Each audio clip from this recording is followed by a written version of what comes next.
Gostei muito, sinceramente estou muito feliz por aquilo que eu vi, pela dinâmica que vi. Os jogadores novos só temos um praticamente, que é o Marlon, que nos vai, isso ao teu colega, vai-nos trazer maturidade, vai-nos trazer experiência, vai-nos trazer pausa no jogo. É verdade, vocês têm que entender uma coisa, nós vendemos 2 bilhões de jogadores, compramos 700 milhões em jogadores, mas ficamos mais fracos 1 bi e 300. E este ano vamos ter que fazer os ajustes que tivermos que ser feitos para continuar com a equipa competitiva como tem sido. E foi uma grande contratação do Barros e da Leila e muito contente por trazer um jogador com esta qualidade que nos vai acrescentar não só liderança no grupo, vocês sabem, saímos o Rocha, saímos o Mike, saímos o Zé, saímos o Rony, saímos o Luá, e uma equipa não é feita só de bons jogadores, uma equipa é feita de experiência, de malandragem, de cobrança, e é isso que nós queremos este ano. Acho que aprendemos o ano passado, não é? Até o VAR aprendeu, vocês não viram, não é? Não sei se o VAR da Libertadores era diferente deste, mas é muito triste, não é? Quando tu vês um lance muito pior do que aconteceu e tu a cumprires as leis com VAR e numa final de Libertadores com supostamente VAR top e árbitro top, está aí a prova como o treinador às vezes de Palmeiras é chato, mas a gente muitas vezes diz que o Palmeiras não rematou no golo, o Palmeiras foi incompetente na final, mas esse asterisco ninguém o vai tirar e hoje tiveram a prova disso. Abel, boa noite. Aqui. Rodrigo Fragoso, TNT Esportes. Para a imprensa analisar, para o torcedor analisar, é preciso entender o que se passa na cabeça do treinador e no planejamento que vem pela frente. Como você disse, uma pré-temporada de 4 dias, vamos lá. Não tem pré-temporada, o calendário começou, aí está, e é o desafio que vocês têm pela frente. Quando que a imprensa e o torcedor, de modo geral, vai poder olhar e falar assim, o Palmeiras está fisicamente com a pré-temporada completa? Porque, de modo geral, são 30 dias. E você vai ter que fazer essa pré-temporada com os jogos acontecendo. Como que está o planejamento e quando vai dar para olhar e falar, o Palmeiras cumpriu a pré-temporada, mesmo tendo jogos em meio a ela? Acredito em 4, 5 semanas. Agora, por exemplo, o GFT vai demorar mais tempo porque teve uma lesão. O Vitor Roque no treino teve uma entorse no tornozelo. O Filipe Anderson está fora. O nosso Paulinho está fora. O Lopes chegou gripado, muito gripado. O Facundo teve um problema físico no treino. Eu gostava muito de dar respostas. Eu prometo que um dia que eu parar, eu faço reuniões para vocês perceberem tanto como eu e para errarem também como eu erro, que também faz parte. Mas isto eu não te consigo, com 4 dias de preparação, isto vai ter que ser avaliado. A primeira coisa que eu fiz, para tu ficares a saber, quando cheguei, foi reunião com o núcleo de performance e o mais rápido possível queria saber, mais de tudo, a resistência, a força e a velocidade dos nossos jogadores. É a primeira coisa. E depois fazer exatamente uma bateria. Estão a ver a bateria do celular? Quanto é que está cada um neste momento? E é normal, depois de um período de descanso, os jogadores não estão preparados. Vocês dizem que o condicionamento físico não pode ser o mesmo com 4 semanas, 5. Eu acredito, a minha experiência diz-me que em 4 ou 5 semanas, os jogadores que não perderem esta primeira fase estão prontos. Só que, infelizmente, em função das lesões que nós vamos tendo, isto é um perigo, mas é o que é. Fazer 4 jogos, ao final de 4 jogos, pôr os jogadores neste nível de exigência, e não está em causa a qualidade técnica. O Palmeiras é disparado tecnicamente muito melhor do que a Portuguesa, com todo o respeito, só que o futebol de rendimento não se vive só de técnica, vive técnica, tática, física e a parte mental, né? E depois quando juntamos a isto o espírito de grupo, aí tu tens um elenco pronto para competir. Nós vamos tentar preparar a nossa equipa nesses quesitos e acredito, como te disse, aqueles que não perderem a pré-época, que em 4 semanas estarão prontos ou com a bateria cheia. Tá bem? Abel, boa noite. Essa é a 6ª temporada que você inicia como técnico do Palmeiras. Eu queria saber de que maneira você sente que você mudou nesse período todo, de que maneira a sua visão, às vezes, a respeito do futebol brasileiro, do Palmeiras, enfim, dos desafios que você tem pela frente, e como você está encarando essa temporada de 2026, com que espírito? Desafio.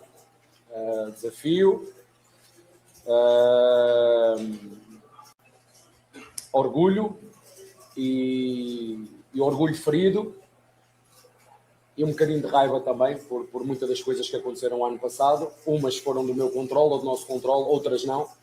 Espero que não se repitam. Mas daquilo que nós controlamos, vamos, como te disse, vamos nos desafiar. Em relação à primeira pergunta, quem for atento sabe que ao longo destes 6 anos eu sempre fiz coisas diferentes.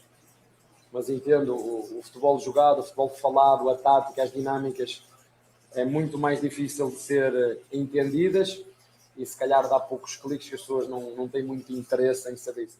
É mais fácil o treinador criticou a arbitragem, o treinador pegou-se não sei com quem, ou os jogadores pegaram, só há um jogador dentro, vocês têm que dar informação, mas se vocês prestarem atenção, nós já fizemos de tudo aqui. Fizemos saída a 3, já jogámos com a linha de 5, já jogámos de uma maneira que estamos a jogar um pouquinho diferente agora, vamos à procura, acima de tudo, desafiar a equipa técnica. Mas como te disse, no ano passado, desiludidos, os torcedores desiludidos, a comissão técnica desiludida, a diretoria desiludida, mas sabemos aquilo que fizemos e sabemos, mais que tudo, o que não fizemos, aquilo que esteve no nosso controle e aquilo que não esteve no nosso controle. Portanto, este ano temos mais uma vez a oportunidade de recomeçar e a verdade é que nestes últimos 5 anos, 2020 ganhamos 2 troféus, 2021 ganhamos 1, 2022 ganhamos 3, 2023 ganhamos 1, 2024 ganhamos 1, 2025 não ganhamos nenhum, já para não falar nos vices, como eu vos disse o ano passado, há aqui uma consistência, há uma equipa que tem estado sempre a brigar e até para ficar em segundo, tu tens que lá chegar. Portanto, o que nós queremos agora é brigar até à final e ganhar títulos, é disso que nós nos alimentamos, é para isso que eu aqui estou e é isso que os nossos torcedores esperam de nós. Boa noite, Abel. Meu nome é Gabriele Simoni, parabéns pela vitória. O Everton está de volta e o Carlos Miguel permanece como titular. Com a renovação do Lomba e algumas especulações de negociações do Everton, eu gostaria de saber se mesmo em um ano com muitos jogos para disputar, a negociação do considerado ídolo por muitos Everton é uma possibilidade ou um revezamento entre goleiros é mais provável? Obrigada. É sim, o Everton, e muito claro, o Everton tem contrato, é jogador de Palmeiras, ganhou títulos comigo, é o maior goleiro da história do Palmeiras, quer muitos gostem ou não. E portanto ele tem contrato, ele sabe que nós fizemos com o Rocha renovou 4, 5 vezes no final depois de mostrar rendimento, é isso que eu espero dele. Como eu vos disse, o meu gosto é ter 2 jogadores por cada lugar ao mesmo nível e depois escolher. É uma posição que estou muito contente. Tenho o Everton, tenho o Carlos e tenho o Lomba. O Lomba traz-nos coisas que vocês não sabem porque não estão lá dentro e é um jogador que eu não abdico. Se tiver que não abdicar de um dos 3 ou de um dos 3 é dele, por todo aquilo que ele, por toda a experiência, por todo o exemplo, por tudo aquilo que ele representa para nós como grupo. Estava-te a dizer aqui que não adianta ter os melhores jogadores se tu não tiveres o espírito certo. E ele é um dos jogadores que contribui muito para aquilo que é um espírito de grupo, de cobrança, de exigência, de coragem, e é isso que nós queremos. E essa é uma posição. Eles vão ter a oportunidade de disputar o lugar e em competição, e depois o treinador vai escolher, que é para isso que eu aqui estou, escolher para tomar decisões difíceis para que o futuro do Palmeiras seja risonho. Enfim, senhores, primeiro jogo do ano, estamos de volta, pronto para passar nervoso junto. Vamos comentar rapidinho aqui sobre o jogo. Já vou dar os meus pitacos aqui, quero saber a opinião de vocês e a sua também, Erla. Na boa, eu esperava um jogo pior, achei que ia ser aquele primeiro jogo modorrento de primeira rodada de Campeonato Paulista, mas vou na contramão. Eu sei que tem muita gente que vai achar que o jogo foi ruim, né? Muita gente vai falar, puta, o Palmeiras não jogou nada. Eu achei que o Palmeiras não jogou tão mal assim. Lógico, você nota que nitidamente falta entrosamento, tem moleque estreando, tem jogador que tá com freio de mão puxado. Eu achei até que o Palmeiras ia cansar, em que muitos momentos os jogadores iam botar a língua para fora ali, mas pelo que me pareceu, o preparo físico dos caras tá em dia, pelo menos parece que os caras se cuidaram aí nas férias, né? Eu não achei ruim a partida do Palmeiras não, tá? Como estão pintando, lógico, tá longe de ser um primor, a equipe tá toda desfigurada, o Palmeiras tá estreando agora, galera sem ritmo de jogo. Mais importante, a vitória, essa é o mais importante. E aqui, o que eu penso a respeito. Primeiro tempo, o segundo tempo foi muito melhor. O Palmeiras evoluiu muito no segundo tempo, principalmente ali o Luigi, né? O Luigi que perdeu um gol um atacante que igual ele, que quer se consolidar no profissional e quer ser vendido para um grande clube europeu, imagino eu, que o Palmeiras vê nele como um jogador para fazer caixa, né? Se seguiu o padrão dos outros aí, ele não pode perder aquele tipo de gol. Isso é o que diferencia na hora de você analisar se o jogador é diferente ou não. Ele acabou perdendo aquele gol, mas no segundo tempo ele melhorou muito. E tanto que ele faz o gol, né? Ele tá bem posicionado. Era só empurrar para a rede, mas tá bem posicionado, fim de papo. Ele tenta umas 2, 3 arrancadas, ele tem. É ele que cava a expulsão? É nele que o cara dá entrada ou não? É no Larson, né? Quase arrancou. É no Larson. Larson. Quase arrancou, mas tá tudo bem. Ele falou que ele tirou o pé. Você viu que ele falou que tirou o pé. Tirou o pé do Larson do corpo. Então, aí o Luiz depois tenta dar umas arrancadas, acho que ele melhorou no segundo tempo, enfim, para mim ainda tá muito aquém do que eu tô esperando dele. E o meu ponto positivo aqui, tá, senhores? Marlon Freitas, 96% de acerto nos passes. Marlon Freitas terminou o primeiro tempo sem errar nenhum passe. Marlon Freitas deu 24 passes e não errou nenhum no primeiro tempo. E aí no segundo, ele terminou o jogo com 47 passes e 45 acertos. Ele teve só 2 erros de passe, 96% de acerto e 100% de bolas ganhas ao chão. Então é um cara muito interessante. Uma coisa que eu notei é que ele vai fazer mais aquela função de buscar a bola. Tem que ver com mais tempo ele e o André jogando junto, porque o André estava fazendo isso em certo momento, jogando como 5 em 2025, que ele vinha buscar a bola. O Marlon Freitas faz essa função muito bem. Ele se posiciona entre linhas e o principal, ele não erra passe besta, ele consegue fazer umas inversões ali muito interessantes e em certo momento ele tá até no bico da área. Quando o Luiz esticou no contra-ataque, o Marlon Freitas ele chega no bico da área. Então é um jogador muito interessante que eu vou ficar de olho. Essa análise que a gente faz aqui do jogo de estreia, bicho, ela não vale de nada. Essa é a real, sendo muito sincero com vocês, porque muita coisa pode mudar. Abel pode mudar o time, a condição física vai mudar. O próprio Abel aí confirmou que a pré-temporada ele vai levar 5 semanas para dizer que os jogadores estão bem, né, fisicamente 100%. Até o momento ele teve 7 dias para trabalhar. Então, nesse sentido, quem eu vejo como positivo, Marlon Freitas pode agregar muito para o time. Larson, né, vamos falar de Larson. Pô, moleque diferente, já tinha jogado muito contra o Ceará, foi bem demais. E agora podemos falar também do Giai, o senhor Giai, que hoje parecia um Tony Kroos, só que ao contrário, ele errou todos os passes possíveis, o Giai, inclusive o senhor Giai, que precisa abrir o olho, hein? Senão logo aí o Palmeiras despacha, o Palmeiras vende e precisa mostrar que veio. Não cobro dele uma assistência, né? Não cobro dele uma assistência, não cobro dele gol, porque ele parece muito mais um terceiro zagueiro baixinho do que de fato um lateral, né? Mas o que eu vejo dele é o seguinte: consistência nas atuações. Ele precisa entregar consistência nas atuações, como ele mostrou em certo momento ali antes do Mundial. Ali naquela época de maio, junho, que o Palmeiras engata 10 vitórias seguidas no Campeonato Brasileiro, em que ele estava bem, que você tinha o Felipe Anderson e o Estevão alternando ali as posições. Ele foi um cara que foi muito bem, muito elogiado. Tem uma partida que ele faz no Beira-Rio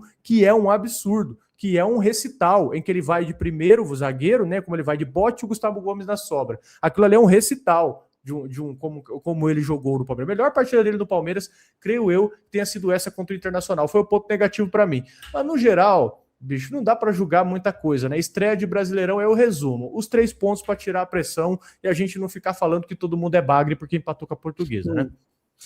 É importante. Agora, realmente, o resultado é muito importante. É claro que a gente vai cobrar desempenho, não tem como, mas o resultado hoje é muito importante. A gente estava vendo o Santos saiu perdendo, né? Acabou virando no finalzinho. Esse começo aqui ele é muito complicado. Você não engrenar ali umas 2, 3 vitórias, né? Então é muito importante ganhar o jogo de hoje e ganhar com o time mexido, né? Aí o Abel falou dos problemas que tá tendo por enquanto, né? Facundo Torres se lesionou, ele falou que o Flaco tava gripado, o Vitor Roque com o tornozelo, e o Jefté machucou no jogo, né? Hoje ele entra depois de lateral esquerda no lugar do Jefté, e ele quase finalmente acerta a primeira cruzamento dele de esquerda. Será que ele não é canhoto? O problema é esse, né? Mas, enfim. E ele falou também ali da experiência do Marlon Freitas e falou em algum momento sobre o lance de ter raiva, né, cara? Eu espero que isso seja realmente uma conversa interna, né? Não é raiva de você sair machucando todo mundo, sair batendo, mas é raiva mesmo dos resultados que tiveram ano passado, né? De procurar esse inconformismo. E o Marlon Freitas, além da parte esportiva dos passes, né? A parte defensiva também tem a questão da liderança, né? Você já via cada bola que ele pegava ali, orientando, né? Já tanto o Larson, que é mais jovem quanto os jogadores também ali de defesa já mais experientes. E eu cheguei a ver alguém que postou que o Marlon Freitas estava improvisado. Pelo amor de Deus, gente, o Marlon Freitas também é 5, né? Não estava improvisado, né? É igual o Fux ano passado, que é zagueiro mesmo, e foi colocado ali. O Marlon Freitas também faz a 5, né? Ele foi um 8 muito bom no Botafogo, mas legal lembrar também que ele e o Gregory alternavam exatamente como foi feito hoje entre ele e o Larson. Cada hora um tá mais à frente, cada hora um vem buscar mais a bola, ele buscou mais a bola do que o Larson, mas como você falou também, ele também foi à frente, chegou a dar um chute ali, chegou a disputar a bola na área. Então o Marlon Freitas realmente, sim, gostei da contratação desde o primeiro momento, não foi uma que eu em nenhum momento eu realmente questionei, porque o que ele jogou no Botafogo, se ele jogar aqui também, acredito que pode jogar inclusive até mais, né? Vai ajudar demais, cara. O cara tem muita experiência, tem muita liderança, e aí vamos ver, né, se o clube vai atrás de mais reforços. A gente falando, eu falei aqui, né? Mesmo se viesse Almada e Arias, poderia vir um 5 mais pronto. Ainda acho isso. Mas no caso, se vier os dois, que é aquele famoso cala-boca, entre aspas, né? Tipo, ó, toma aqui que vocês querem. O Marlon Freitas pode fazer muito bem ali. O Evangelista, que é um ótimo 8, se precisar fazer 5, também faz. Então hoje a gente tem peças ali, né? Claro que seria legal um Fabinho, Casemiro da vida, mas o jogo de hoje entre Larson e Marlon Freitas deixou a gente pelo menos um pouquinho seguro que dá para evoluir essa dupla, né? Não que vai ser a melhor dupla de volantes do Brasil no ano, pode ser que seja, mas por enquanto pelo menos dá uma certa segurança. E o Larson joga muita bola, né? É impressionante essa base. Impressionante o quanto a gente vai fazer dinheiro com o Larson também, né? Você vê que as bases do Brasil sempre fizeram dinheiro com atacante, né? Com meia. O Palmeiras está fazendo com zagueiro, já fez com volante, deve fazer de novo. Isso é muito importante, né? Vai ajudar esportivamente e na hora que, né, tiver que sair também deixa uma grana boa. Exatamente. E agora no formato do Campeonato Paulista você tem menos jogos, né? Então você tem aquele grande dilema. O Palmeiras, ao mesmo tempo, ele precisa dar minutagem para essa rapaziada, para essa garotada que tá chegando. E qual que é o grande porém? Qual é o momento mais propício que você dá um minuto para os garotos, se não nas primeiras rodadas do Campeonato Paulista?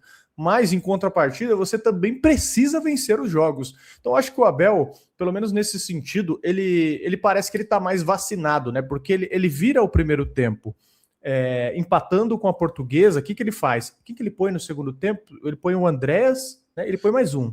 Esqueci, Entrou Bruno Rodrigues, né? O Kelvin no intervalo, né? Mas aí depois entrou o Bruno Rodrigues, o Eric Belé também. O Eric Belé entrou no lugar do Larson, né? Mas ele foi lá para a ponta e entrou muito bem também, né? Moleque muito bom também.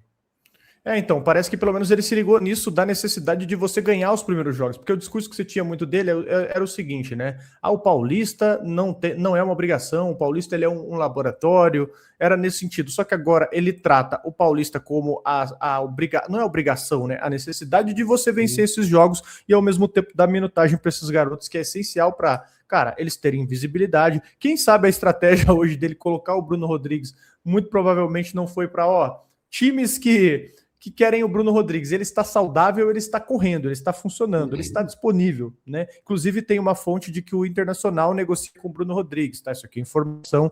Internacional negocia a contratação do Bruno Rodrigues, inicialmente empréstimo, a gente vai avaliar e trazer aqui para vocês nas próximas horas, nos próximos vídeos, tá? Mas enfim, ele já montou essa estratégia no sentido de, ao mesmo tempo que eu preciso dar minutos para esses garotos, e é o momento mais propício para isso, que é no Brasileirão, em que se tem menos, no Paulistão, que se tem menos pressão, eu também preciso ganhar os jogos, porque para mim, eu achei que ele ia fazer aquela debandada, igual ele faz em certo momento, lá contra o Noroeste em 2025, né? Em que ele põe uma molecada, o Benedetti joga o tempo inteiro. É um jogo horrível aquele contra o Noroeste, inclusive que a torcida do Palmeiras pediu o Carlão, a contratação do Carlão, não esqueça. Nossa, verdade. Noroeste. Você lembra disso, né? Enfim, ele meio que aprendeu que fala, cara, tudo bem, a gente precisa mesclar esses garotos, mas em contrapartida a gente precisa decidir ganhar os jogos, porque agora, se eu não me engano, são 8 rodadas. É isso mesmo? Estou errado? E tem a grande questão, ali no final já vai estar começando o Brasileiro, né? Ano passado a gente se classificou contra o Mirassol na última rodada, vocês vão lembrar com o gol do Alan, inclusive. Se esse ano aqui você deixar para se classificar na última rodada, tendo que jogar uma rodada de Brasileiro, uma rodada de Paulistão, é extremamente complicado. Então, o quanto mais puder vencer agora é importante. Vai pegar o Santos agora, né? Já falei do Santos que acabou virando ali por cima do Novo Horizontino. E mantém clássico, se não me engano, já tem São Paulo já esse mês também, já daqui 2 ou 3 rodadas também. Então é muito complicado e começar vencendo é importante pra caramba. E ó, a gente vai averiguar e trazer para vocês aqui rumores, tá? Rumores, a gente não tem essa informação ainda, porque saiu aqui em fontes que a gente não confia. Tem time europeu sondando o Facundo Torres. Então a gente vai apurar aqui qual time é, se tem alguma proposta de fato na mesa, e aí nós traremos para vocês mais informações a respeito, tá? Mas lembrando, rodada começou, mas o mercado da bola segue on fire, né, senhor Landias? Não, mas é exatamente isso. E essa janela até março, né, cara? Campeonato acontecendo, muita coisa acontecendo aí, jogadores se firmando, a molecada da base aí, o Marlon Freitas chegando, mas podendo vir mais reforços aí. E a gente vai acompanhando mesmo, né? A semana tinha sido tranquila e o final dela foi um absurdo, né? John Arias, Almada. Então a gente fica de olho. Qualquer coisa, qualquer novidade a gente traz por aqui também. Perfeito, meu. E só lembrando para vocês, tá? Lembrando o formato do Campeonato Paulista aqui, ó. Você tem 4 potes, né? Que a gente falou como que vai funcionar o Campeonato Paulista. Você vai ter 4 potes, né? Que vão ser menos rodadas nesse ano de 2026. Vai ter pote A, B, C e D. E aí você vai ter os potes formados ali. Cada clube grande encabeça um desses grupos. E aí qual que é o regulamento? Os times, eles se enfrentarão dentro do próprio pote e terão mais 5 rodadas contra adversários de outros potes. Então, totaliza aí 8 jogos na primeira fase. As 8 melhores equipes, elas avançam para o mata-mata. Então, as 8 melhores equipes do geral, elas avançam para o mata-mata. Você vai ter as eliminatórias em jogos únicos, assim como nas semifinais, né? Com o time de melhor campanha na somatória das fases ali, você vai tendo a vantagem de jogar em casa. E os 2 piores caem para a Série A2, explicando para vocês o formato do Campeonato Paulista. E nas quartas de final e semifinais, os jogos que terminarem empatados, eles serão decididos nos pênaltis. Na final, que vai ser disputada em 2 jogos, o primeiro critério de desempate é saldo de gols. Se houver igualdade, o título será decidido nos pênaltis. Então, passando para vocês aqui os critérios de desempate, explicando mais ou menos aqui o árbitro de vídeo, né? O Paulistão vai ter árbitro de vídeo em todas as partidas, que nem hoje, né? Engraçado, né? Hoje o VAR não estava dormindo. No jogo mais importante de 2025, lá na final da Libertadores, passaram um pano. Hoje expulsaram imediatamente o jogador da Portuguesa. E vai ter árbitro de vídeo em todas as partidas do Paulista. E impedimento semiautomático a partir das quartas de final. E aqui vagas em outros torneios, né? Excluídos os clubes que já têm aí vaga assegurada nas séries A, B e C do Campeonato Brasileiro, os 3 melhores classificados no geral vão ter vagas asseguradas ali para a disputa da Série D de 2027. A 4ª vaga ali fica na disputa da Copa Paulista. E em relação à Copa do Brasil, os 5 melhores na classificação final, eles asseguram a indicação para a edição de 2027. Lembrando, o Palmeiras que tem 26 títulos de Paulistão, buscaria o seu 27º aí. É uma chance, né, cara, de também ganhar o Campeonato Paulista e todo mundo reconquistar a confiança, né? Eu comentei isso hoje mais cedo na live da KTO com os amigos lá, com o Boca e com o Coche. É essencial que o Palmeiras ganhe esse Paulistão pelo seguinte: o Abel tirar essa pressão das costas dele, né? Que ele começa ganhando um título, o elenco também, porque tá sob desconfiança. Você vai dizer que não, a galera pode falar eu apoio, mas você precisa ganhar esse título para tirar um pouquinho o peso das costas. E também a torcida dá uma amansada, né? Até a diretoria também, né? Não, total, cara. E o Paulistão é aquele negócio. Se você perde, ou você vai perder para um rival, ou para um time muito inferior. Não tem um lado bom, assim, não tem nada que funcione. Qualquer eliminação ou derrota em final do Paulista, ela atrapalha muito o restante da temporada. Não dá para ganhar todo ano, mas, né, já perdemos ano passado. Se puder ganhar esse ano, que seria muito bom. E se pudesse ir em cima de rival, né? Nesse novo formato, tem grandes chances também dos times menores se destacarem, né? Porque eles conseguem. Muitos estão se preparando antes, tá? A gente tem o próprio Mirassol, que é a Série A, tem Bragantino, São Bernardo, que hoje é o líder, né? Por saldo de gol. Então, pode acontecer muita coisa diferente. Mas, se você conseguir fazer um campeonato aí jogando numa intensidade legal, você já começa o restante da temporada já bem pra caramba também.